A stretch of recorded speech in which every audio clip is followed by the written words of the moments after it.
الله أكبر الله أكبر الله أكبر لا إله إلا الله الله أكبر الله أكبر ولله الحمد الله أكبر الله أكبر الله أكبر لا إله إلا الله الله أكبر الله أكبر ولله الحمد.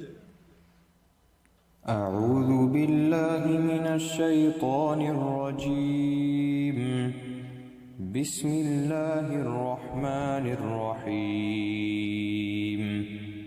والفجر وليال عشر والشفع والوتر والليل إذا يسر هل في ذلك قسم لذي حجر. السلام علیکم ورحمۃ اللہ وبرکاتہ. نحمده ونصلی علی رسولہ الکریم. اما بعد فاعوذ باللہ من الشیطان الرجیم.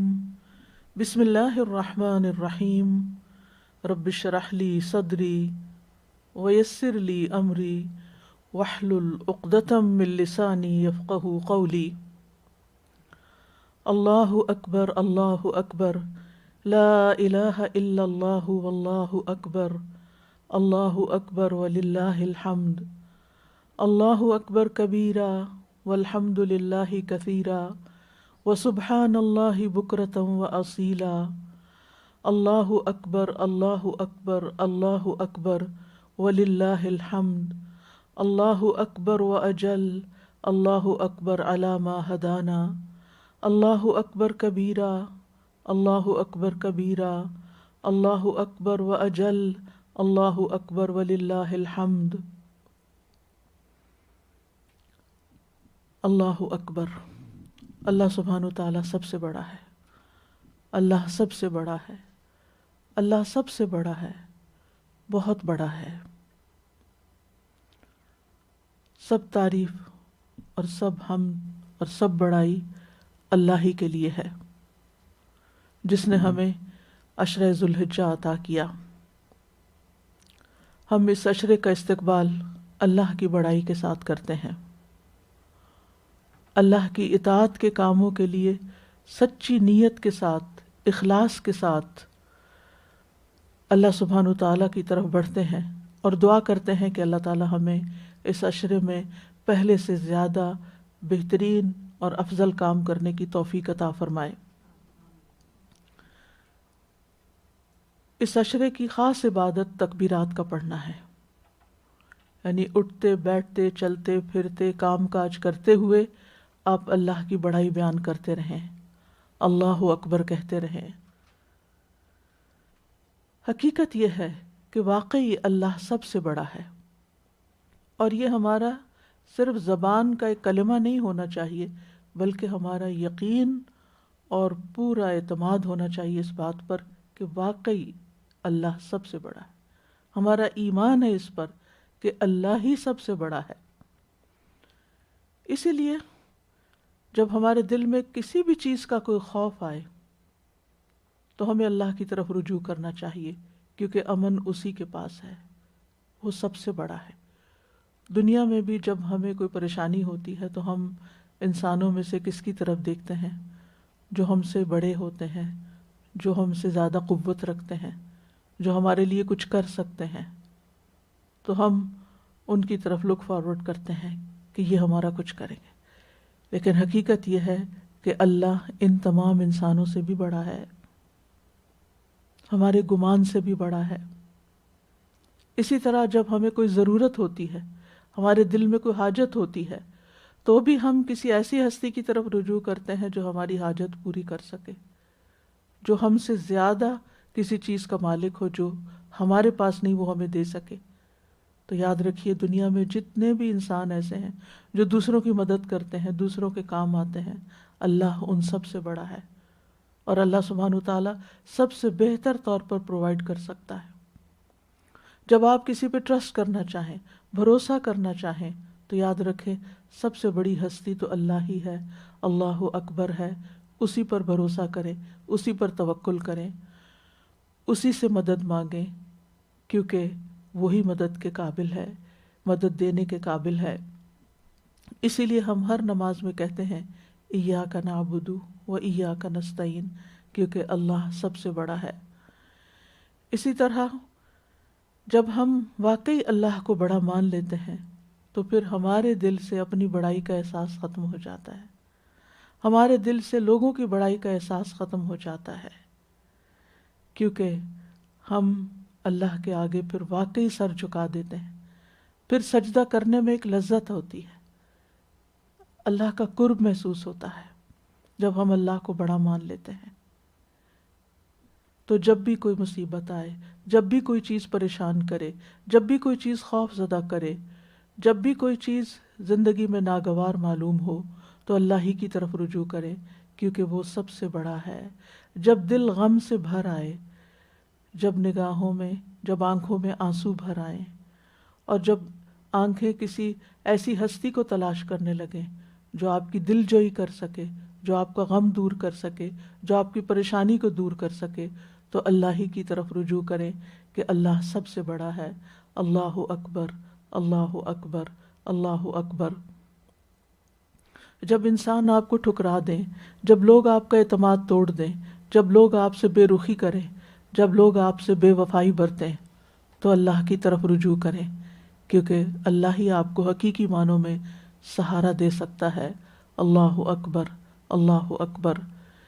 جب زندگی میں کسی کام میں رکاوٹ آ جائے تو اس رکاوٹ کو دور کرنے کے لیے انسانوں کی طرف نہیں دیکھیں، اللہ کی طرف اپنا رخ کر لیں، کیونکہ اللہ سب سے بڑا ہے۔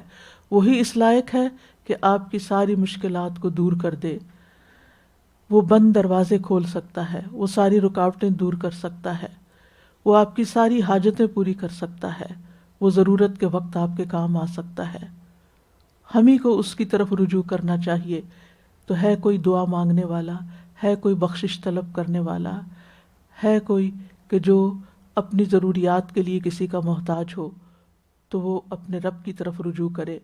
ہماری ضرورتیں جیسی بھی ہوں، ہمارا رب ہم سے بیزار نہیں ہوتا۔ جب ہم انسانوں سے کچھ مانگتے ہیں اور ایک کے بعد دوسری یا تیسری دفعہ اپنی حاجت ان کے سامنے رکھتے ہیں تو تنگ آ جاتے ہیں۔ جب کوئی اپنا مسئلہ بار بار ہمیں سنائے تو ہم بور ہونے لگتے ہیں، لیکن اللہ سبحانہ وتعالیٰ کسی بھی ایسی کمزوری کا شکار نہیں، وہ نہ بیزار ہوتا ہے، نہ اکتاہٹ کا شکار ہوتا ہے، اور وہ یہ نہیں کہتا کہ تم صبح بھی یہی دعا مانگ رہے تھے، اب دوپہر کو بھی یہی مانگ رہے ہو، اور شام کو بھی یہی مانگ رہے ہو، اور رات کو بھی یہی مانگتے ہو، بار بار ایک ہی بات کیے جا رہے ہو۔ اگر ہمارا اپنا بچہ بھی ایک بات بار بار کرے تو ہم اسے چپ کرا دیتے ہیں کہ چپ ہو جاؤ، تم ایک ہی رٹ لگائے چلے جا رہے ہو، لیکن اللہ سبحانہ وتعالیٰ ہمیں ریجیکٹ نہیں کرتے۔ وہ بار بار ہم اسے پکاریں تو وہ بار بار ہماری سنتے ہیں، اور وہ محبت کے ساتھ سنتے ہیں، اور وہ مدد بھی کر سکتے ہیں۔ وہ کبھی ہماری ضرورت پوری کر کے احسان بھی نہیں جتاتے کہ میں نے پہلے بھی تمہاری دعا قبول کی تھی، تمہاری ضرورت پوری کی تھی، اب تم پھر آ گئے ہو اور تم روز ہی آ جاتے ہو۔ نہیں، بلکہ جب ہم اس کی طرف رجوع کرتے ہیں تو وہ خوش ہوتا ہے۔ جب ہم اس سے دعا مانگتے ہیں تو وہ ہماری دعا مانگنے پر، ہمارے سوال کرنے پر، ہمارے اس کے آگے ہاتھ پھیلانے پر وہ ہم سے خوش ہوتا ہے۔ جب ہم انسانوں کے سامنے ہاتھ پھیلاتے ہیں تو وہ ہمیں حقیر سمجھتے ہیں، وہ ہمیں ذلیل کرتے ہیں، لیکن اللہ سبحانہ وتعالیٰ عزت بخشتا ہے، وہ ہمیں تنہا نہیں چھوڑتا، وہ ہمیں ہمارے نفس کے سپرد نہیں کرتا۔ تو ہم سب اللہ کی طرف رجوع کریں، اور اس احساس کے ساتھ کہ واقعی اللہ بڑا ہے، سب کچھ وہی کر سکتا ہے اور تمام مخلوقات سے بڑا ہے، لا الہ الا ہو۔ اور یہ بات صرف زبان کی حد تک نہیں، صرف سوچ کی حد تک نہیں، بلکہ ہمارے یقین میں ہونی چاہیے، ہمارے ایمان میں ہونی چاہیے کہ اللہ ہی سب سے بڑا ہے۔ اس لیے اٹھتے بیٹھتے چلتے پھرتے ان دنوں میں تکبیرات کا ورد کرتے رہیں، کیونکہ ان دنوں کی سب سے بہترین عبادت اللہ کا ذکر ہے، اور اس ذکر میں سب سے بہترین ذکر اللہ کی بڑائی بیان کرنا ہے۔ اللہ اکبر کبیرہ، اللہ اکبر کبیرہ، اللہ اکبر کبیرہ۔ نہ صرف یہ کہ خود بلکہ اپنے گھر والوں کو بھی اس پر لگائیں، بچوں کو بھی یاد دہانی کرائیں، اور کسی وقت اس بات کو نہ بھولیں۔ تو اب سب مل کر کم از کم 3 دفعہ تکبیرات پڑھیں بلند آواز سے۔ اللہ اکبر، اللہ اکبر، اللہ اکبر، لا الہ الا اللہ، واللہ اکبر، اللہ اکبر وللہ الحمد، اللہ اکبر، اللہ اکبر، اللہ اکبر، لا الہ الا اللہ، واللہ اکبر، اللہ اکبر وللہ الحمد، اللہ اکبر، اللہ اکبر، اللہ اکبر، لا الہ الا اللہ، واللہ اکبر، اللہ اکبر وللہ الحمد۔ وللہ الحمد، ساری تعریف بھی اللہ ہی کے لیے ہے کہ جس نے ہمیں یہ علم دیا، جس نے ہمیں اپنی طرف آنے کا راستہ سجھایا، جس نے ہمیں بہترین کاموں کی سمجھ دی۔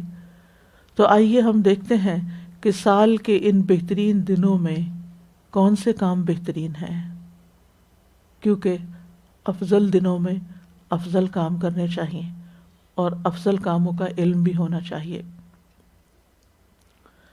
خیر اور نیکی کی طرف بڑھنے کی دعوت اللہ سبحانہ وتعالیٰ آپ کو دیتے ہیں۔ ارشاد باری تعالیٰ ہے، وَسَارِعُوا إِلَى مَغْفِرَةٍ مِّن رَّبِّكُمْ وَجَنَّةٍ عَرْضُهَا السَّمَاوَاتُ وَالْأَرْضُ أُعِدَّتْ لِلْمُتَّقِينَ۔ اور اپنے رب کی بخشش اور جنت کی طرف لپکو جس کا عرض آسمانوں اور زمین کے برابر ہے، جو متقی لوگوں کے لیے تیار کی گئی ہے۔ نیک کام کر کے، بہترین کام کر کے، ان بہترین دنوں سے فائدہ اٹھا کر ہمیں اللہ کی بخشش کی طرف دوڑنا ہے۔ یہ کام کیوں کرنے ہیں؟ کہ ہمارا رب ہمیں بخش دے، ہمارا رب ہمیں اس بہترین ابدی ٹھکانے میں جگہ دے، ہمیں اپنا قرب نصیب کرے، ہمیں تقویٰ عطا کرے۔ خیر کے کاموں میں آگے بڑھتے رہیے۔ ارشاد باری تعالیٰ ہے،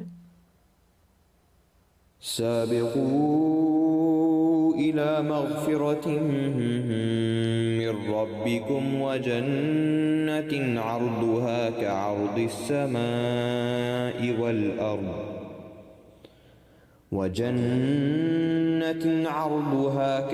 السماء والأرض أعدت للذين آمنوا بالله ورسله ذلك فضل الله يؤتيه من يشاء والله ذو الفضل العظيم۔ اپنے رب کی بخشش اور اس جنت کی طرف ایک دوسرے سے آگے بڑھو۔ ایک دوسرے سے اگر مقابلہ کرنا ہے تو اس چیز میں کرو۔ وہ جنت جس کی چوڑائی آسمان اور زمین کی چوڑائی کی طرح ہے، وہ ان لوگوں کے لیے تیار کی گئی ہے جو اللہ اور اس کے رسولوں پر ایمان لائے۔ یہ اللہ کا فضل ہے، یعنی جنت کا عطا کرنا ایمان لانے کے نتیجے میں یہ اللہ کا فضل ہے۔ جس کو یہ توفیق دے وہ اس کو دیتا ہے جسے چاہتا ہے، یعنی اللہ اپنے فضل سے جس کو چاہتا ہے نوازتا ہے، اور اللہ بہت بڑے فضل والا ہے۔ لہٰذا ان دنوں میں ہم نے اپنے ایمان کی تجدید بھی کرنی ہے اور نیک عمل بھی کرنے ہیں۔ فاستبقوا الخیرات، خیرات کی طرف ایک دوسرے سے آگے بڑھنا ہے، سبقت لے جانی ہے۔ سباق عربی زبان میں دوڑ کو کہتے ہیں، ریس لگانی ہے، یعنی کوئی لمحہ ضائع نہیں کرنا، آگے بڑھتے چلے جانا ہے۔ ففروا الی اللہ، اللہ کی طرف دوڑنا ہے۔ اللہ سبحانہ وتعالیٰ نے قرآن مجید میں امت محمد صلی اللہ علیہ وسلم کے لوگوں کی 3 قسمیں بیان کی ہیں۔ سورۃ فاطر میں ارشاد ہے، ثم اورثنا الکتاب الذین اصطفینا من عبادنا فمنهم ظالم لنفسه ومنهم مقتصد ومنهم سابق بالخیرات بإذن اللہ ذلک هو الفضل الکبیر۔ پھر ہم نے اس کتاب کے وارث اپنے وہ بندے بنائے جنہیں ہم نے چن لیا، پھر ان میں سے کوئی اپنے آپ پر ظلم کرنے والا ہے، یعنی اپنے حق میں خود کوتاہی کرتا ہے، گناہ کر کے، قصور کر کے، اور ان میں سے کوئی میانہ رو ہے، درمیانی چال چلتا ہے، اور ان میں سے کوئی نیکیوں میں آگے نکل جانے والا ہے۔ ہم اپنے آپ کو دیکھیں کہ ہم کہاں کھڑے، کیا ہم نیکیوں میں آگے نکلنے والے ہیں؟ اور جب کوئی ریس لگتی ہے تو اس میں ہر پارٹیسپینٹ کا یہی شوق ہوتا ہے کہ وہ سب سے آگے نکلے، وہ نمبر 1 پہ ہو۔ تو اسی طرح ہمیں نیکیوں میں بھی دوسروں سے آگے نکلنا ہے۔ یہ نہیں دیکھنا وہ نہیں کر رہا ہم کیا کریں، نہیں، یہ دیکھنا کہ ہم سے بہتر کون کر رہا ہے، تو ہم کیوں نہ اس سے آگے نکل جائیں۔ وَمِنْهُمْ سَابِقٌ بِالْخَيْرَاتِ بِإِذْنِ اللَّهِ، یہ اللہ کی توفیق سے ہوتا ہے، اللہ کے اذن سے ہوتا ہے۔ ذَلِكَ هُوَ الْفَضْلُ الْكَبِيرُ، یہی بہت بڑا فضل ہے۔ اور جو نیکیوں میں آگے بڑھ جاتے ہیں، والسابقون السابقون، جو سبقت لے جاتے ہیں، وہی اللہ کے قریب ہو جاتے ہیں، پھر ان کے لیے جنت میں طرح طرح کی نعمتیں ہیں۔ ارشاد باری تعالیٰ ہے، والسابقون السابقون أولئك المقربون في جنات النعيم ثلة من الأولين وقليل من الآخرين على سرر موضونة متكئين عليها متقابلين يطوف عليهم ولدان مخلدون بأكواب وأباريق وكأس من معين لا يصدعون عنها ولا ينزفون وفاكهة مما يتخيرون ولحم طير مما يشتهون وحور عين كأمثال اللؤلؤ المكنون جزاء بما كانوا يعملون۔ اور جو آگے بڑھنے والے ہیں، جو آگے جانے والے ہیں، وہ تو آگے ہی جانے والے ہیں۔ والسابقون السابقون، یہی مقرب لوگ ہیں جو نعمتوں والے باغوں میں ہوں گے، پہلوں میں سے بہت ہوں گے، پچھلوں میں سے کم، سونے اور جواہر سے بنے ہوئے تختوں پر آرام کر رہے ہوں گے، ان پر تکیے لگائے ہوئے آمنے سامنے بیٹھے ہوں گے، ان پر چکر لگا رہے ہوں گے وہ لڑکے جو ہمیشہ لڑکے ہی رکھے جائیں گے، ایسے کوزے اور ٹونٹی والی سراہیاں اور لبالب بھرے ہوئے پیالے لے کر جو بہتی ہوئی شراب کے ہوں گے، وہ نہ اس سے سر درد میں مبتلا ہوں گے اور نہ بہکیں گے، اور ایسے پھل لے کر جنہیں وہ پسند کرتے ہیں، اور پرندوں کا گوشت لے کر جس کی وہ خواہش رکھتے ہیں۔ ان کے لیے وہاں سفید جسم سیاہ آنکھوں والی عورتیں ہیں جو فراخ آنکھوں والی ہیں، جیسے چھپا کر رکھے ہوئے موتی ہوں۔ یہ ان اعمال کا بدلہ ہوگا جو وہ کرتے رہے، یعنی دنیا میں اللہ کی خاطر قربانیاں دیتے ہوئے، عبادت کرتے ہوئے، لوگوں کی خدمت کرتے ہوئے، اللہ کے دین کی خدمت کرتے ہوئے جب انہوں نے اپنی ان خواہشات کو چھوڑا تو اللہ سبحانہ وتعالیٰ نے ان کے لیے کئی گنا زیادہ جنت میں وہ ساری نعمتیں ہمیشہ ہمیشہ کے لیے فراہم کر دی۔ ہم دیکھتے ہیں کہ انبیاء علیہم السلام ہمیشہ نیک کاموں میں آگے بڑھتے تھے۔ انہم کانوا یسارعون فی الخیرات ویدعوننا رغبا ورہبا وکانوا لنا خاشعین، بے شک وہ نیکیوں میں جلدی کرتے تھے اور ہمیں رغبت اور خوف سے پکارتے تھے، یعنی جب کسی نیک کام کا پتہ چلتا تو پھر سستی نہیں کرتے تھے، بس وہ کر لیتے تھے، اور وہ ہمارے لیے عاجزی کرنے والے تھے، یعنی سب کچھ کر کے بھی عاجزی، ہمبلنس، کہ گویا کچھ کیا نہیں، کیونکہ جب تک انسان کو یہ احساس رہتا ہے کہ میں نے کچھ کیا نہیں، میں نے حق ادا نہیں کیا، بہت کمی کوتاہی ہے، تو پھر وہ آگے بڑھنے کی کوشش کرتا ہے، یہ چیز اس کو آگے بڑھاتی، اور جو سمجھتا ہے میں نے بہت کچھ کر لیا تو پھر وہ پیچھے ہی رہ جاتا ہے۔ صحابہ کرام اجر کمانے میں ایک دوسرے سے آگے بڑھنے کا شوق رکھتے تھے۔ ابو ذر کہتے ہیں میں نے کہا اللہ کے رسول، مال و دولت والے تو اجر و ثواب لے گئے ہیں، باقی عبادات جس طرح ہم کرتے ہیں وہ بھی کرتے ہیں. وہ خرچ کرتے ہیں جبکہ ہم خرچ نہیں کر سکتے، یعنی ہمارے پاس مال ہی نہیں. آپ نے فرمایا کیا میں تمہیں ایسا عمل نہ بتاؤں کہ جب تم کرو گے تو وہ آگے نکل جانے والوں کو پالو گے، تو تم آگے نکل جانے والوں کو پالو گے اور پیچھے رہ جانے والے تم تک نہ پہنچ سکیں گے. ہر نماز کے بعد 33 بار الحمدللہ، 33 بار سبحان اللہ اور 34 بار اللہ اکبر کہا کرو. تو صحابہ یہ دیکھتے رہتے تھے کہ ہم سے زیادہ نیکیاں کون کرتا ہے، وہ اس چیز کا خیال رکھتے تھے، اور ہم ان سے آگے کیسے بڑھ سکتے ہیں. اگر ہمارے پاس وسائل نہیں تو ہم اور کیا چیز کر سکتے ہیں کہ جس سے ہم بھی آگے بڑھ جائیں. تو ان کا شوق جنت تھی، اللہ کی رضا تھی، اللہ کی محبت تھی. وہ اللہ کی محبت میں دوڑتے تھے نیکیوں کے کاموں میں. صحابہ کرام نبی صلی اللہ علیہ وسلم سے جنت میں لے جانے والے کاموں کا سوال کرتے تھے. ایک صحابی کہتے ہیں اللہ کے رسول مجھے ایسا عمل بتا دیں جو مجھے جنت میں داخل کر دے، کوئی ایسی چیز بتا دیں میں جنت میں چلا جاؤں.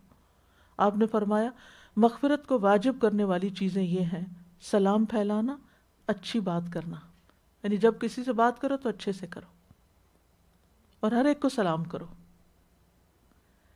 اسی طرح نبی صلی اللہ علیہ وسلم نے صحابہ کو فضیلت والے کاموں کی طرف خود بھی رغبت دلائی. نبی صلی اللہ علیہ وسلم نے فرمایا کیا میں تمہیں تمہارے سب سے بہتر اور تمہارے بادشاہ کے نزدیک سب سے پاکیزہ اور سب سے بلند درجے والے عمل کی خبر نہ دوں، جو عمل تمہارے لیے سونا چاندی خرچ کرنے سے بہتر ہے. وہ عمل تمہارے لیے اس سے بھی بہتر ہے کہ تم میدان جنگ میں اپنے دشمن سے ٹکراؤ، وہ تمہاری گردنیں کاٹے اور تم ان کی کاٹو. لوگوں نے کہا جی ہاں ضرور بتائیے. آپ نے فرمایا وہ اللہ کا ذکر ہے. لیکن ہم میں سے کتنے لوگ ہیں جو ادھر ادھر کی فضول باتوں میں بہت سا وقت ضائع کر دیتے ہیں اور اللہ کے ذکر کی طرف توجہ نہیں کرتے. تو ان 10 دنوں میں بہت توجہ کے ساتھ آپ نے اللہ کا ذکر اور خاص طور پر تکبیرات پڑھتے رہنا ہے، کیونکہ وہ افضل ترین ذکر ہے جس میں اللہ کی بڑائی بیان ہو، اللہ کی پاکی بیان ہو، اللہ کی تعریف بیان ہو، اللہ کا شکر ادا ہو، اللہ کی توحید بیان ہو. نبی صلی اللہ علیہ وسلم کم وقت میں زیادہ اجر کمانے کے کاموں کے بارے میں بھی رہنمائی کرتے ہیں، جیسے کہ حضرت جویریہ رضی اللہ تعالیٰ عنہ کو آپ نے ایک دن وہ کلمات سکھائے کہ جب آپ صبح کے وقت نماز ادا کرنے کے بعد جب واپس لوٹے تو وہ اپنی جائے نماز پر ہی بیٹھی ہوئی تھی، یعنی دن چڑھے آپ واپس تشریف لائے. تو آپ نے فرمایا جس وقت سے میں تمہارے پاس سے گیا ہوں تم اسی طرح بیٹھی ہو؟ انہوں نے عرض کیا جی ہاں. فرمایا تمہارے بعد میں نے 4 کلمات 3 بار ادا کیے. اگر آج تمہارے کہے ہوئے کلمات کو ان کے ساتھ وزن کیا جائے، یعنی جو ذکر تم صبح سے کر رہی ہو یہاں بیٹھ کے، اگر اس سارے وقت کے اندر کی جانے والی عبادت کو ان کلمات کے ساتھ کمپیریزن کیا جائے تو ان کا وزن زیادہ ہوگا. اور وہ کیا ہے؟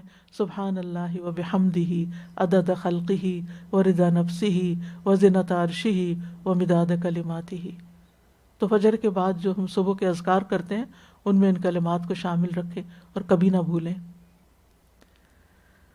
تو یاد رکھیے کہ نیکی کے کام تو بہت سے ہیں، لیکن یہ علم ہونا کہ کون سا کام کس سے زیادہ بہتر ہے اور کون سا کام کس وقت کرنا زیادہ بہتر ہے اور کس حال میں کرنا زیادہ بہتر ہے، یہ علم ہونا بہت ضروری ہے.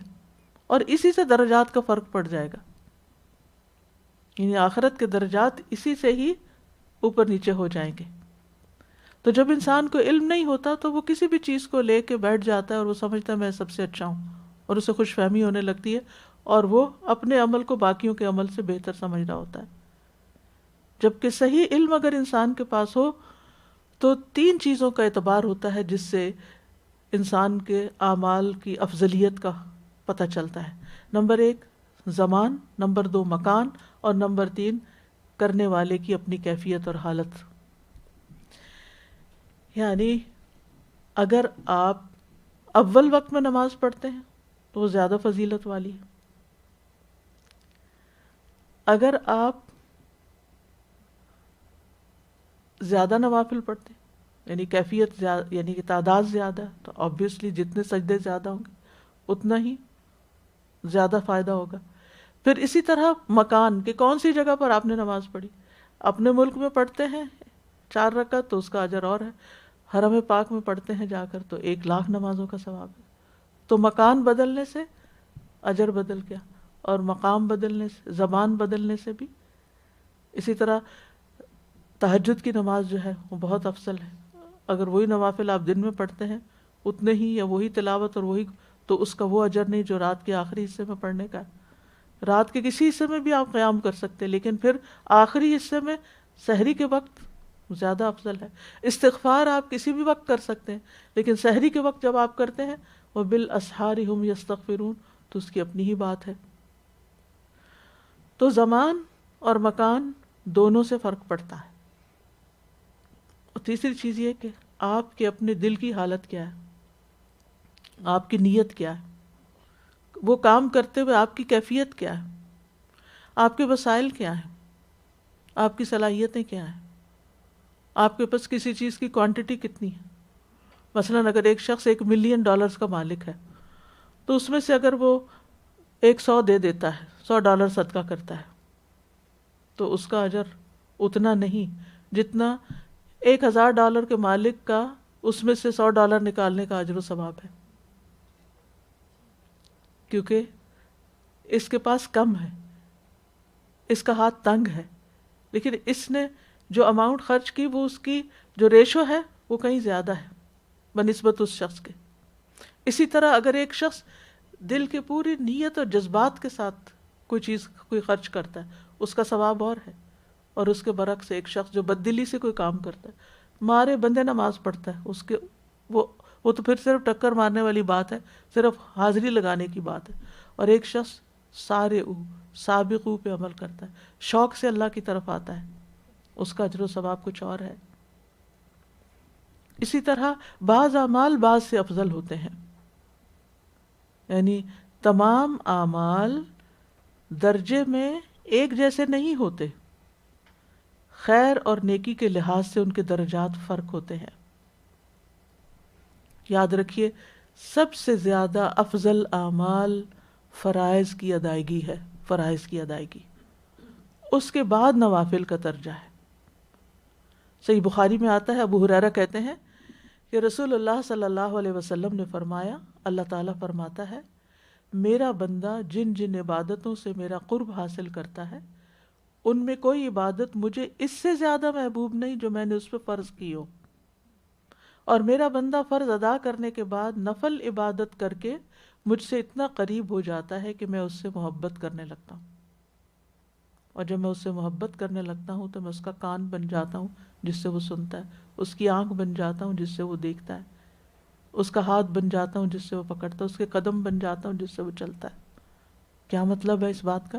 یعنی اسے میری تائید حاصل ہو جاتی ہے، میں اس کے کانوں، آنکھوں، ہاتھوں، پاؤں کی حفاظت کرتا ہوں کہ پھر وہ ان کو نیکی کے کاموں میں ہی لگائے. یعنی یہ اللہ کی معیت کی طرف اشارہ ہے، اللہ کی تائید اور مدد کی طرف اشارہ ہے کہ جب انسان اپنے فرائض ادا کر لیتا ہے اور پھر نوافل کا بھی اہتمام کرتا ہے تو پھر اللہ سبحانہ وتعالیٰ کی مدد اس کو حاصل ہو جاتی ہے. پھر وہ اپنے آنکھوں سے، کانوں سے، ہاتھوں، پاؤں سے حرام کام نہیں کرتا، اس کی دوڑ غلط چیزوں کی طرف نہیں ہوتی، اللہ سبحانہ وتعالیٰ اس کی توفیق میں اضافہ کر دیتا ہے. تو یاد رکھیے نماز ہو یا روزہ ہو یا حج ہو یا زکوٰۃ ہو، یہ سب سے زیادہ اللہ تعالیٰ کا تقرب حاصل کرنے کا ذریعہ ہے، اس کے بعد نوافل ہیں. شیخ الاسلام ابن تیمیہ کہتے ہیں یہ جان لینا چاہیے کہ اللہ کی رضا یا اس کی محبت نفس کو محض تکلیف دینے پر اور اپنے نفس کو مشقت دینے والے اعمال پر آمادہ کرنے پہ منحصر نہیں. یعنی عام طور پہ ہم سمجھتے ہیں کہ جو کام جتنی مشکل سے ہوگا شاید اس کا ثواب زیادہ ہوگا. یعنی اللہ کی محبت پانے کے لیے ضروری نہیں کہ انسان اپنے آپ کو مشقت میں ہی ڈالے، مشکل میں ہی ڈالے، اور یہی سمجھے کہ یہ کام زیادہ افضل ہے کیونکہ یہ مجھے کرنا بڑا مشکل لگتا ہے. ٹھیک ہے، اپنے نفس کے خلاف جا کے کام کرنا بھی اجر کا باعث ہے، لیکن وہ کام جو اللہ نے آپ پر فرض کیے ہیں اور آپ خوشی خوشی ان کو ادا کرتے ہیں وہ اجر میں اس سے بھی زیادہ افضل ہیں، کیونکہ آپ اللہ تعالیٰ کا حکم مان رہے ہیں. اور اکثر لا علم لوگ یہی سمجھتے ہیں کہ جس کام پہ مشقت زیادہ ہے اس کا اجر زیادہ ہوگا، لیکن ایسا نہیں ہے، بلکہ جتنا عمل فائدہ مند ہوگا اس کا اجر بھی زیادہ ہوگا، جتنی اس میں اللہ اور اس کے رسول کی اطاعت زیادہ ہوگی اتنا ہی اس کا اجر زیادہ ہوگا۔ جو کام جتنا سنت کے مطابق ہوگا اتنا اس کا اجر زیادہ ہوگا۔ جو کام جس وقت کرنے کو کہا گیا اس وقت کرنا، رمضان میں روزے رکھنے کا اجر زیادہ ہے، وہی اگر آپ شوال کا مہینہ رکھے تو اس کا وہ اجر نہیں ہے، وہ نفلی روزے شمار ہو جائیں گے۔ آپ نے فرض ادا نہیں کیا، وہ تو فرض کو تو یہ پورا مہینہ کیا، سارا سال کیا، ساری زندگی بھی ایک روزے کے برابر آپ روزہ نہیں رکھ سکتے اجر و ثواب میں، جو آپ فرض ادا کریں، کیونکہ جو اللہ تعالیٰ نے آپ کو کہہ دیا ہے نا، اور آپ نے آمنا و صدقنا، سمعنا و اطعنا کر دیا، سر جھکا دیا، اطاعت کر لی، یہ اللہ کو زیادہ محبوب ہے۔ تو سب سے زیادہ ہماری توجہ کس پہ ہونی چاہیے؟ اپنے فرائض کی ادائیگی پر۔ آپ دیکھیے پچھلی زندگی میں کہاں کمی کوتاہی ہوئی ہے، کہیں زکوٰۃ دینے میں، کہیں روزہ رکھنے میں، حج اگر باقی رہتا ہے یا کوئی اور فریضہ ادا کرنے والا تو اس کو ادا کرنے کی فکر کیجیے۔ پھر اسی طرح صرف کثرت ہی افضلیت کا باعث نہیں کہ بہت زیادہ کوئی چیز کر لیں تو وہ زیادہ افضل ہوگی، بلکہ فضیلت اس جذبے اور کیفیت کے ساتھ بڑھ جائے گی جو دل کے اندر ہوتی ہے۔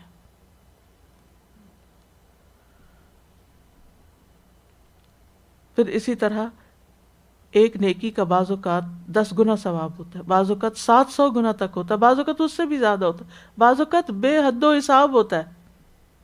وہ کیسے؟ کہ آپ نے کس جگہ پر، کس وقت میں، کس جذبے کے ساتھ کوئی کام کیا، اور کس کاز کے لیے کیا، اور اس سے کتنے لوگوں کو فائدہ پہنچا، اس کا پھیلاؤ کہاں تک ہوا، یہ ساری چیزیں کاؤنٹ کرتی ہیں۔ اسی طرح ابن قیم کہتے ہیں کہ اعمال کی درجہ بندی بندوں کے اعتبار سے بھی ہے۔ کبھی کسی ایک شخص کے حق میں کوئی ایک عمل دوسرے کے عمل سے بہتر ہوتا ہے۔ مالدار شخص کے لیے صدقہ کرنا دیگر نفلی عبادات سے بہتر ہے، یعنی اگر کسی کے پاس مال زیادہ ہے نا تو اس کے لیے افضل کیا ہے؟ مال میں سے زیادہ خرچ کرے، بجائے اس کے کہ مال تو کچھ نہ خرچ کرے اور کہے کہ چلو میں لوگوں کو تعلیم دے دیتا ہوں، یہ بھی تو صدقہ ہے نا۔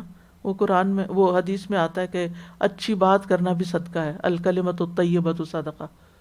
تو میں لوگوں کو سکھاتا رہتا ہوں، یہ صدقہ کرتا، علم کا صدقہ کرتا رہتا ہوں، تو اور مال سینت کے رکھے، سنبھال کے رکھے۔ نہیں، اگر آپ کو اللہ نے مال بھی دیا ہے اور علم بھی دیا ہے، دونوں خرچ کریں، زیادہ کمائیں۔ لیکن اگر آپ کے پاس مال ہے اور زیادہ مال ہے، علم کم ہے، تو آپ مال زیادہ خرچ کریں، کیونکہ آپ کے حق میں مال خرچ کرنا زیادہ فضیلت کا باعث ہے، کیونکہ اللہ نے آپ کو یہ چیز زیادہ دی ہے۔ اسی طرح اگر کسی کے پاس علم زیادہ ہے، مال کم ہے، تو اس کے لیے کیا افضل ہے کہ وہ علم میں سے زیادہ خرچ کرے۔ اسی طرح ایک شخص بہادر بہت ہے، طاقتور بہت ہے، جسمانی قوت بہت ہے، تو وہ ایسے کام زیادہ کرے کہ جس میں جسمانی قوت لگتی ہو، وہ اس کے لیے زیادہ افضل ہے۔ وہ ہر حرام ہو کے نہ بیٹھا رہے اور اپنی طاقت کو سنبھال کے نہ رکھے، بلکہ اللہ کے راستے میں خرچ کرے۔ اس کے لیے حج، عمرہ، نفلی صدقات اور یہ ان تمام چیزوں سے بڑھ کر اللہ کے راستے میں نکلنا، لوگوں کی خدمت کرنا، بھاگ دوڑ والے کام کرنا افضل ہے۔ پھر اسی طرح حکمران کے لیے عدل و انصاف قائم کرنا سب سے زیادہ افضل ہے۔ قیامت کے دن نور کے ممبروں پر ہوں گے ایسے انصاف کرنے والے۔ پھر اسی طرح ہم دیکھتے ہیں کہ اعمال کی درجہ بندی کا علم نہ ہونے کی وجہ سے بھی اثرات پڑتے ہیں، یعنی اعمال میں سے افضل عمل کا پتہ ہی نہیں کہ کیا ہے، تو اس وجہ سے بھی انسان کے ثواب میں کمی بیشی ہوتی ہے۔ جو شخص اعمال کے درجوں سے واقف ہی نہیں تو وہ عام طور پر ایسے عمل کو چن لیتا ہے جس کا ثواب نسبتاً کم ہوتا ہے، کبھی وہ سہولت کے لیے، کبھی پتہ ہی نہیں تو وہ اسی کے ساتھ لگا رہتا ہے، اور زیادہ اجر والے کام کو یا عمل کو کم اہمیت دیتا ہے کیونکہ اسے اس کا پتہ ہی نہیں ہے۔ لہٰذا وہ چھوٹی چھوٹی نیکیوں پر، چھوٹے چھوٹے کاموں پر زیادہ مشقت لگا دیتا ہے، زیادہ وقت لگا دیتا ہے، حالانکہ اسی وقت میں وہ اس سے زیادہ بڑے فائدے والا کام کر سکتا تھا۔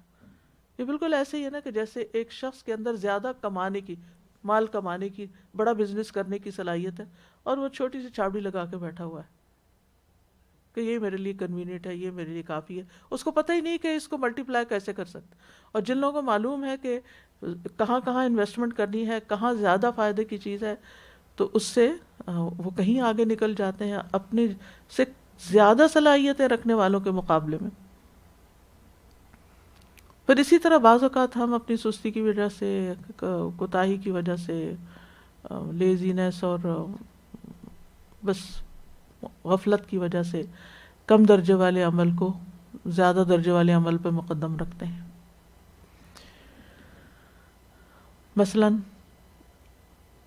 ایک قاضی جو لوگوں کے فیصلے کرتا تھا، جج، اللہ نے اس کو علم دیا، صلاحیت دی، موقع دیا، سب کچھ، اسی طرح لوگوں کو تعلیم دیتا تھا، لوگوں کے درمیان صلح کراتا تھا۔ جب اس نے یہ حدیث سنی کہ راستے سے تکلیف دہ چیز ہٹانا صدقہ ہے، تو اس نے وہ کام چھوڑ دیا کہ میں جج بن کے کیا کروں گا، یا تعلیم دے کے کیا کروں گا، یہ بھی ثواب کا کام ہے، چلو میں سڑکیں صاف کرنا شروع کر دیتا ہوں۔ اللہ نے اس کو پیدا کیا تھا کسی اور کام کے لیے، اور اس کے اندر صلاحیت تھی ایک بڑا کام کرنے کی جو ہر کوئی نہیں کر سکتا۔ ہر کوئی جج نہیں ہو سکتا، ہر کوئی فیصلہ کرنے کی صلاحیت نہیں رکھتا، ہر کوئی دوسرے کی مشکل بھی نہیں سمجھتا، ہر کوئی کاؤنسلنگ بھی نہیں کر سکتا، ہر کوئی کسی کو اچھا مشورہ بھی نہیں دے سکتا، ہر کوئی تعلیم بھی نہیں دے سکتا، ہر کوئی ٹیچر پیدا نہیں ہوتا۔ تو اللہ نے آپ اپنے آپ کو سمجھے کہ اللہ نے آپ کو کیا صلاحیت دی ہے، آپ زیادہ بہتر کون سا کام کر سکتے ہیں، آپ اپنی صلاحیت کو کہاں لگائیں گے، کس کام میں اپنا وقت لگائیں گے کہ زیادہ اجر کما سکیں گے، کیونکہ یہاں مقابلہ ہے اس دنیا میں آخرت کے لیے۔ تو آپ صرف اس چیز کے اوپر نہ بیٹھے رہیں کہ چونکہ راستے سے تکلیف دہ چیز ہٹانا بھی صدقہ ہے تو میں چلو اسی میں ہی مشغول ہو جاؤں۔ obviously یہ بھی ایک نیکی ہے، اور اس کے نیکی ہونے میں کوئی غلط بات نہیں ہے، اور یہ بھی نہیں کہ یہ نیکی کم درجے کی نیکی، یہ بھی اچھی نیکی ہے۔ ایمان کی 70 سے یا 60 سے اوپر کچھ شاخیں ہیں، اور ان میں سے ادنا شاخ کون سی ہے؟ راستے سے تکلیف دہ چیز ہٹانا، یعنی 60 چیزوں کو چھوڑ کے جو وہ کر سکتا تھا اس نے سب سے چھوٹی چیز کو اختیار کیا، اس لیے نہیں کہ یہ کام حقیر ہے، اس لیے کہ یہ ایزی ہے، یہ کر لو۔ ظاہر ہے کہ جب آپ کو فیصلہ کرنا ہے، آپ ججز کو اگر آپ جانتے ہو، کسی جج کو یا جو لوگ کرتے ہیں یا قریبی کو واسطہ پڑھو، تو آپ کو معلوم ہوگا کہ کتنا سٹریسفل کام ہوتا ہے، کتنی مینٹل انرجی لگتی ہے، کتنی تکلیف سے انسان گزرتا ہے، کہ اور خصوصاً جو انصاف کے ساتھ فیصلہ کرنے والے ہیں، اور کتنی توجہ سے باتیں سننی پڑتی ہیں، اور کئی سیشنز میں سننی پڑتی ہیں، اور پھر جا کے آپ کسی نتیجے پہ پہنچتے ہیں۔ اور اگر آپ صحیح فیصلہ کر دیں تو آپ کے لیے دگنا اجر ہے، اور اگر غلط فیصلہ بھی کیا تب بھی آپ کو اجر ملے گا، کیونکہ آپ نے اتنی محنت کی ہے اس پر۔ اور قیامت کے دن نور کے ممبروں پر ہوں، بہت اعلیٰ درجے پر ہوں گے ایسے لوگ۔ تو اب اللہ نے آپ کو صلاحیت دی تھی، تو آپ نے اس کو چھوڑ کر ایک ایسا کام اختیار کر لیا جو ایک بالکل ان پڑھ شخص بھی کر سکتا تھا، جس کے پاس کوئی علم نہیں تھا، کچھ اور نہیں کر سکتا تھا، تو اللہ نے اس کے لیے یہ راستہ کھول دیا کہ وہ بھی محروم نہ رہے۔ کچھ لوگوں کو بڑے وسائل ملتے ہیں اور بہت اپرچونٹیز ملتی ہیں، کچھ لوگوں کو نہیں ملتی۔ تو اب کسی کو نہیں علم ملا، نہیں اس کے پاس کوئی صلاحیت نہیں، وہ کچھ کر سکتا، تو وہ بھی اپنے آپ کو ضائع نہ کرے۔ اس کے لیے بھی وہ ایک شخص جنت میں ٹہل رہا تھا کیونکہ اس نے مسلمانوں کے راستے سے ایسے درخت کو کاٹ دیا جو ان کو تکلیف دیتا تھا، تو وہ بھی جنت میں پہنچ گیا۔ ان کے لیے بھی، یعنی یہ نہیں کہ چھوٹا کام کرنے والوں کے لیے جنت کے راستے نہیں، لیکن یاد رکھیے جنت کے تو 100 درجے ہیں، آپ کس درجے پہ جانا چاہتے ہیں، اس کے مطابق افضل ترین کاموں کا علم حاصل کیجئے، اور اپنی صلاحیت کو پہچانیے، اور اپنی قوتوں کو اس طرف موڑ دیجئے۔ پھر اسی طرح یہ ہے کہ ابن الجوزی نے ایک مثال بیان کی ہے، وہ کہتے ہیں کہ ابلیس بعض عبادت گزاروں کے اوپر مسائل کو خلط ملط کرتا ہے، ان کو کنفیوز کرتا ہے۔ ابلیس نے عبادت گزاروں کی ایک جماعت پہ معاملہ کچھ یوں کنفیوز کیا کہ جس کی وجہ سے انہوں نے بہت زیادہ قیام اللیل شروع کر دیا۔ کچھ لوگ ساری ساری رات جاگتے، قیام اللیل پہ خوش ہوتے، چاشت کی نماز پہ خوش ہوتے، اس سے زیادہ کہ وہ فرائض ادا کر کے خوش ہوں، یعنی وہ اپنے نوافل پہ زیادہ خوش ہیں فرض ادا کرنے کے بجائے۔ اور کبھی وہ فجر سے تھوڑی دیر پہلے لیٹ جاتے اور سو جاتے اور فرض نماز چھٹ جاتی، یعنی ساری رات قیام کیا اور پھر کہا تھوڑا سا آرام کر لیتے، اور ایسا آرام کیا کہ فجر بھی گئی۔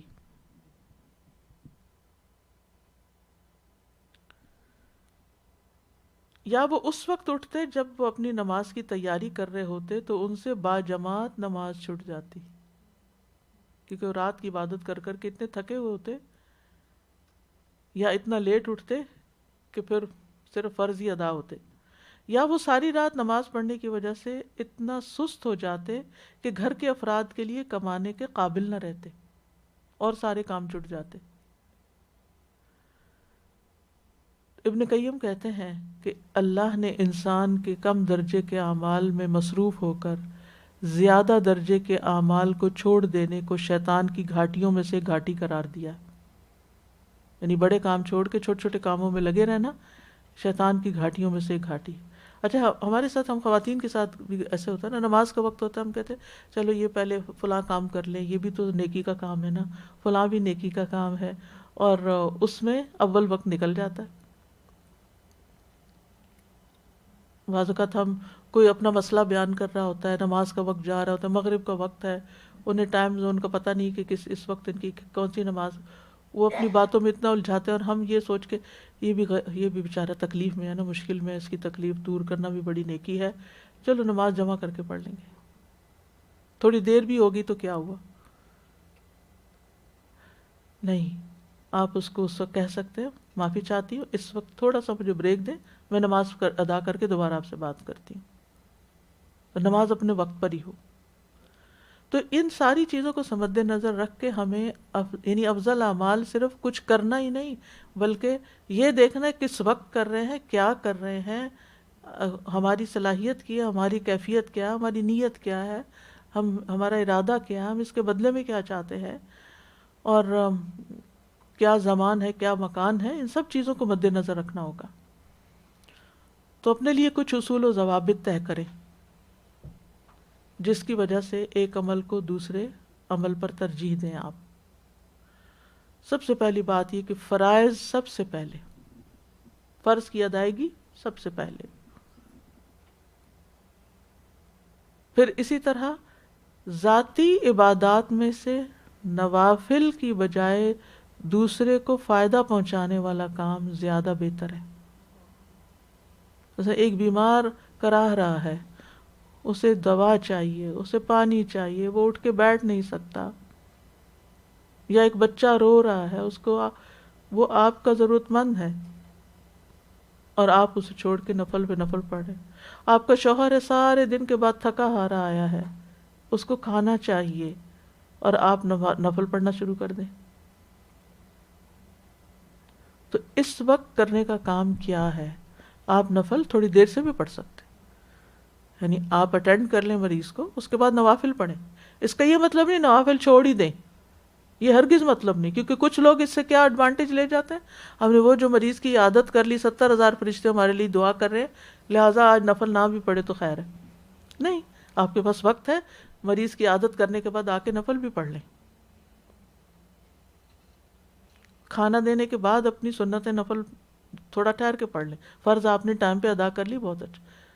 ویسے ایک فرض ادا کرنے میں جیسے عام طور پر ٹائٹ وقت ہوتا ہے مغرب وغیرہ کا، تو کتنی دیر لگے گی آپ کو؟ آپ کہتے بس مجھے 5 منٹ دیجیے، میں ابھی آتی ہوں، آپ اتنے میں ہاتھ منہ دھوئیں اور آپ اپنا فرض پڑھیں، کھانا لگائیں، اس کے بعد آپ جا کے اپنے نوافل سنت ادا کر لیں۔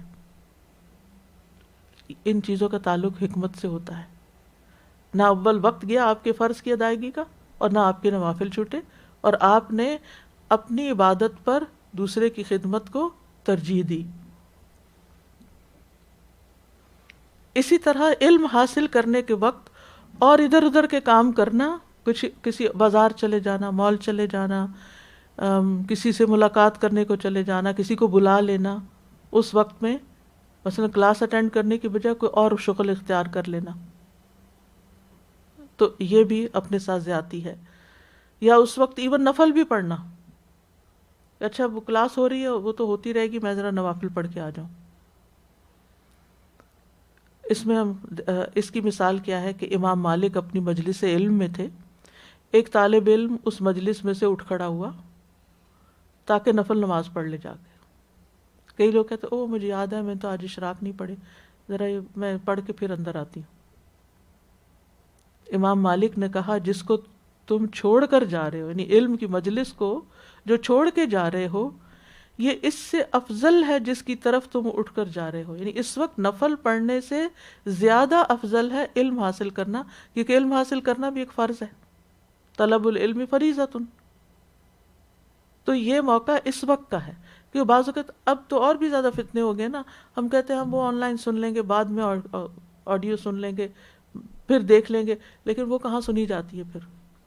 کیا ہم سب کے ساتھ یہ نہیں ہوتا کہ کوئی بہت اہم چیز ہم نے مس کر دی کہ اچھا بعد میں کر لیں گے، اور پھر وہ ہمیشہ کے لیے رہ ہی گئی اور ہم نے وہ چانس کھو دیا۔ تو ہم اپنے ٹائم کو جو ضروری کاموں کے لیے، نیکی کے کاموں کے لیے بلاک کیے ہوئے، ان کو غیر اہم کاموں سے ریپلیس نہ کریں۔ جو ٹائم بلاک کیا ہوا بلاک کیا ہوا، اس ٹائم میرا یہ کام ہے، اس وقت اور کچھ نہیں ہوگا۔ آپ کے گھر والوں کو بھی پتہ ہونا چاہیے، آپ کے بچوں کو بھی پتہ ہونا چاہیے کہ یہ میرا پرسنل ٹائم ہے، اس وقت میں آپ کے نفلی کام نہیں کروں گی۔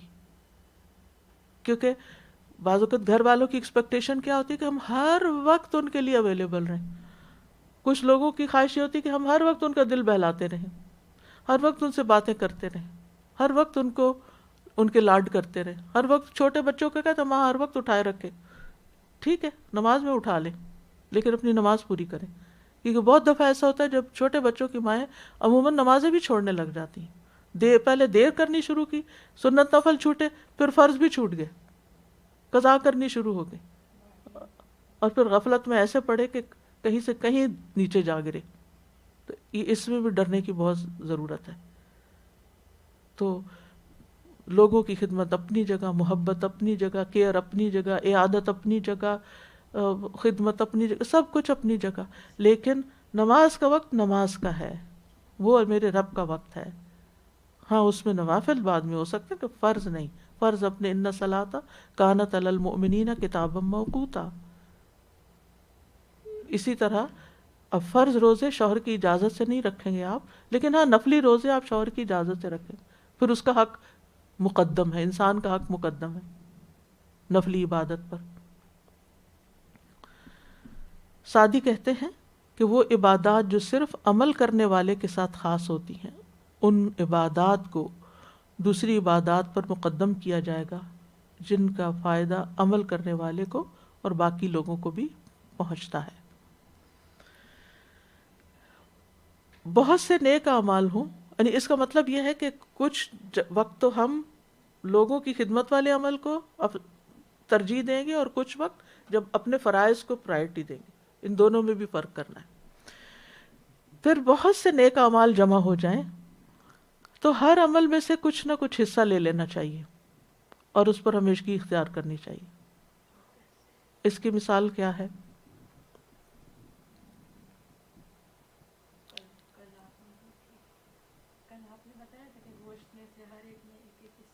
جی اس کی مثال یہ ہے کہ جیسے ہم صدقہ کرنا چاہتے ہیں، ادھر سے وہ بہن نے کچھ مانگ لیا، ادھر سے کوئی غریب ہے اس کی بیماری ہے اس کے اوپر چاہیے، تیسری طرف قربانی بھی آ رہی ہے، وہ سوچا تھا کہ میں اپنے ساتھ اس دفعہ زیادہ قربانی، بکرے کی بجائے میں اس دفعہ گائے کی قربانی کروں گی، لیکن اب وہ 2-3 چیزیں اکٹھی ہو گئی، اب آپ کہتے ہیں اب میں کیا کروں، یہ کروں وہ کروں وہ کروں۔ اب بعض اوقات ہم کیا کرتے ہیں، لا علمی میں ناسمجھی میں بس ایک کر کے تو باقی کہتے ہیں اللہ معاف کرے، اب ہم ہر چیز ہم ہی نہیں تھوڑی کرنی ہے۔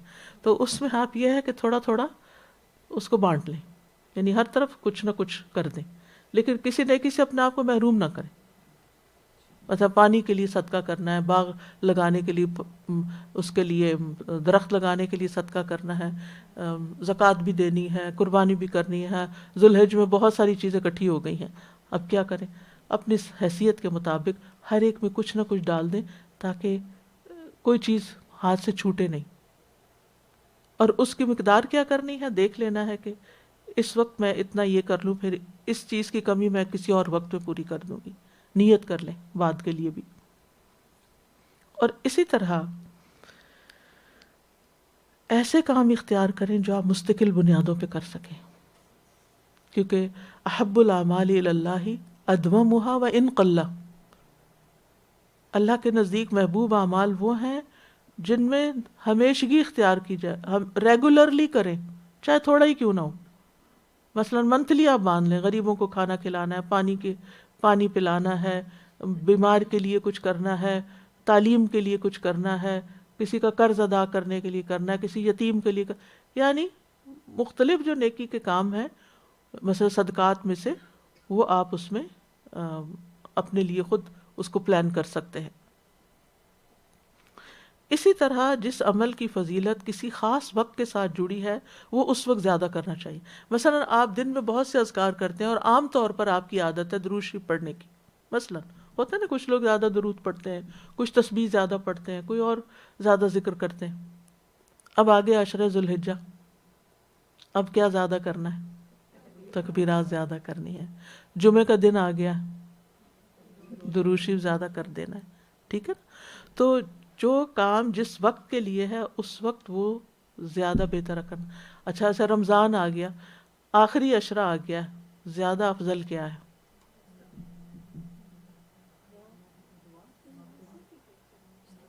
اعتکاف، عبادت. اگر اعتکاف نہیں کر سکتے 10 دن جم کے تو زیادہ رات کا قیام زیادہ کر دیں. اس وقت تعلیم اور تعلم کا کام کم کر دیں، یا اس کو چھوڑ بھی سکتے ہیں آپ. امام مالک رمضان کے مہینے میں حدیث کی مجلس چھوڑ کر یعنی قرآن کے پڑھنے کو ترجیح دیتے تھے. اگرچہ تعلیم دینا بہت افضل کام ہے، لیکن نبی صلی اللہ علیہ وسلم آخری عشرے میں کیا کرتے تھے؟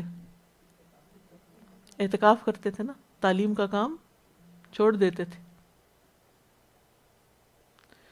تو اس اللہ یہ کہ کوئی ایسی مشکل ہو، کوئی ایسی چیز ہو کہ جس میں آپ اس وقت یعنی لوگ بالکل لا علم ہیں، لا بلد ہیں، یا ان کی ضرورت ہے، یا وہ اسی وقت ہی آپ کی طرف متوجہ ہوئے ہیں، تو پھر آپ تھوڑا سیکریفائس کر لیتے ہیں.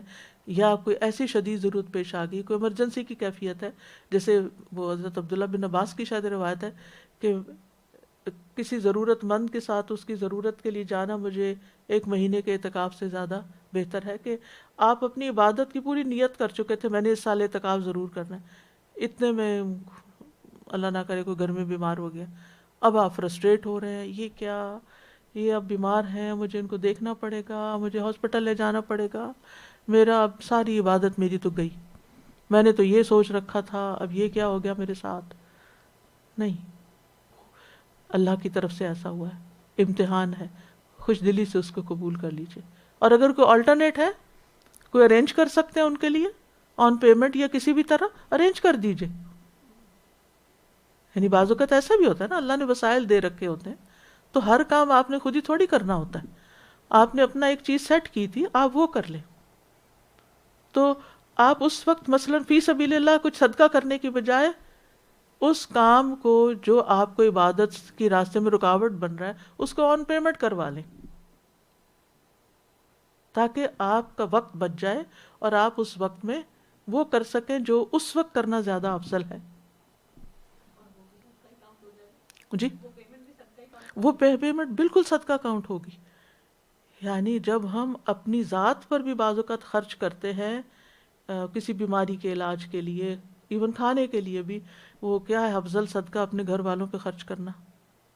تو اگر ایک عورت خود نہیں کماتی اور ہسبینڈ اس کے لیے سہولت فراہم کرتا ہے کہ کسی بھی قسم کے کام کو کروانے کے لیے، تو وہ ہسبینڈ کی طرف سے بھی صدقہ شمار ہوگا. اور اگر وہ وائف کے ہاتھ میں دیتا ہے، وہ اپنے ہاتھ سے دیتی ہے، وہ دونوں کی طرف سے ہو جائے گا.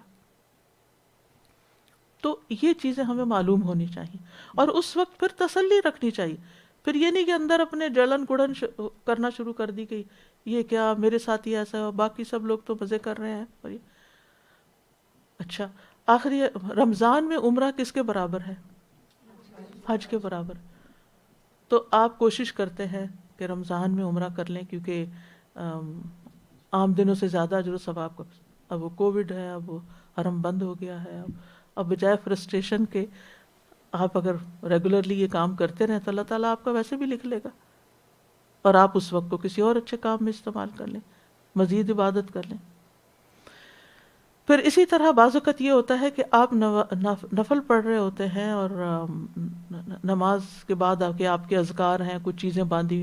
بعض اوقات مخصوص ہوتے ہیں نا، جیسے عصر کے بعد ایک عبادت کا وقت ہے، یعنی جیسے دن کا اول حصہ عبادت کا نا، ایسے دن کا آخری حصہ بھی، خاص طور پر جمعے کا دن، کہ اس کی عصر کے بعد سے مغرب تک کا سارا وقت بہت افضل وقت ہے دعائیں مانگنے کے لیے. اب آپ بیٹھے تھے دعا مانگنے، اتنے میں آگے مہمان. اب آپ فرسٹریٹ ہو رہے کہ اب مجھے ان کے پاس بیٹھنا ہے، اب مجھے یہ چائے پکانی ہے، اب مجھے فلاں کرنا ہے. نہیں، کچھ بھی نہیں، آپ تسلی سے رہیے.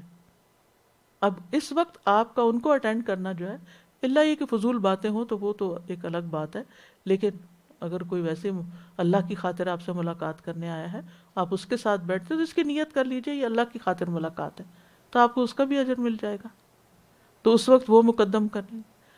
اسی طرح اگر دشمن مسلمانوں پر حملہ کر دیتا ہے تو اس وقت اس کا مقابلہ کرنا وہ زیادہ افضل ہوگا بنسبت اس کے کہ اس وقت انسان صرف تسبیح لے کے بیٹھ جائے اور پڑھنا شروع کر دے. تو یہ دیکھنا چاہیے کہ کس وقت، اور یہ ان سب چیزوں کا تعلق حکمت سے. وَمَن يُؤْتَ الْحِكْمَةَ مَن يَشَاءُ وَمَن يُؤْتَ الْحِكْمَةَ فَقَدْ أُوتِيَ خَيْرًا كَثِيرًا. پھر اسی طرح وہ عمل جس میں دل کی اصلاح ہو، نیت بہتر ہو، وہ مقدم ہے. یعنی وہ کام کر کے جس سے آپ کا تزکیہ ہوتا ہو، آپ کے اندر شکر پیدا ہو، آپ کے اندر اللہ کی محبت بڑھ جائے، آپ کا دل ایمان سے بھر جائے، وہ عمل افضل ہے. اب مثال کے طور پر آپ تنہا بیٹھ کے تفسیر کی کتاب پڑھتے ہیں، آپ کوئی آڈیو سنتے ہیں اور بیچ میں سو جاتے ہیں، اور اس کے مقابلے میں آپ کسی مجلس میں جا کے بیٹھ کر کوئی چیز سنتے ہیں اور آپ کا ایمان بڑھتا ہے، تو یہ زیادہ افضل ہے. پھر اسی طرح جو بھی نیکی کے کام ہیں، عبادات کے کام ہیں، اس میں حقوق العباد متاثر نہ ہوں. یہ بھی یاد رکھیے کہ کس کا کتنا حق ہے، کیونکہ بعض اوقات ہم اس کو ایگزیجریٹ کر دیتے ہیں، اس کو اتنا بڑھا دیتے ہیں حقوق کو کہ پھر اپنے حقوق بھی ختم کر دیتے ہیں اور اللہ کے حق بھی مار دیتے ہیں. نمازیں چھوڑ دیتے ہیں، اپنی کیئر کرنا چھوڑ دیتے ہیں.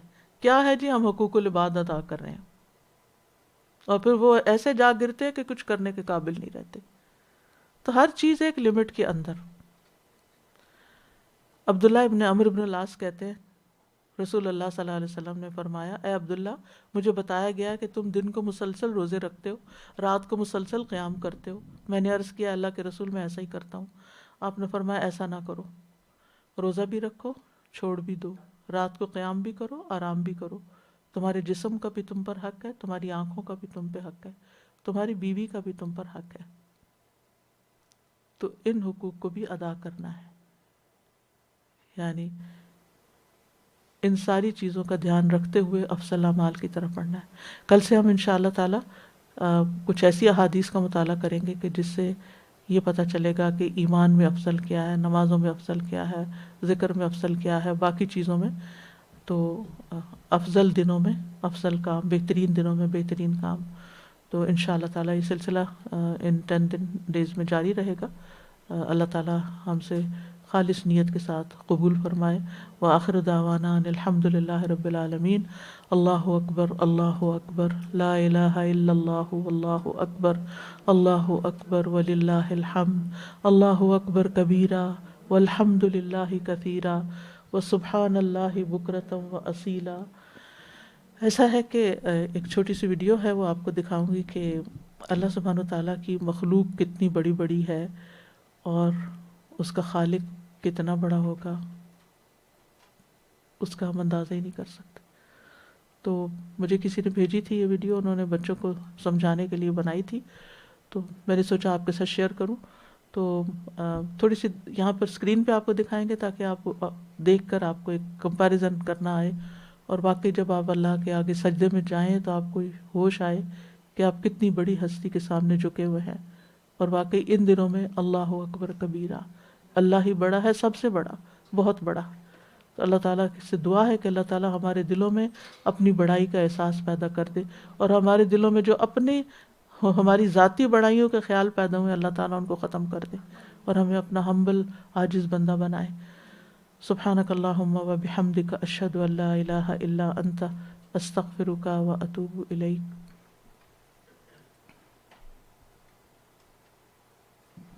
اتنے میں جب تک یہ ویڈیو سیٹ ہوتی ہے یہ لائٹس آف کر دے تاکہ آپ دیکھ سکیں. اب اس کو آڈیو کے ساتھ بھی لگا سکتے ہو، فیس بک بند کر دیجئے، ہاں تاکہ اس پیچھے تلاوت اچھی لگتی ہے نا. ساری کر دیں، کوئی حرج نہیں.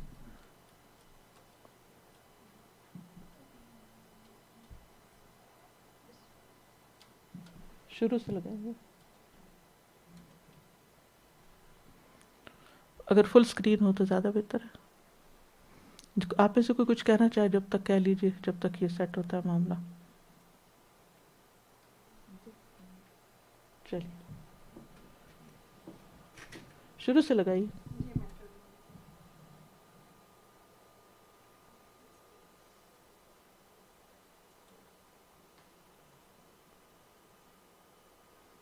پیچھے پیچھے جائے گا، آگے جا رہا ہے.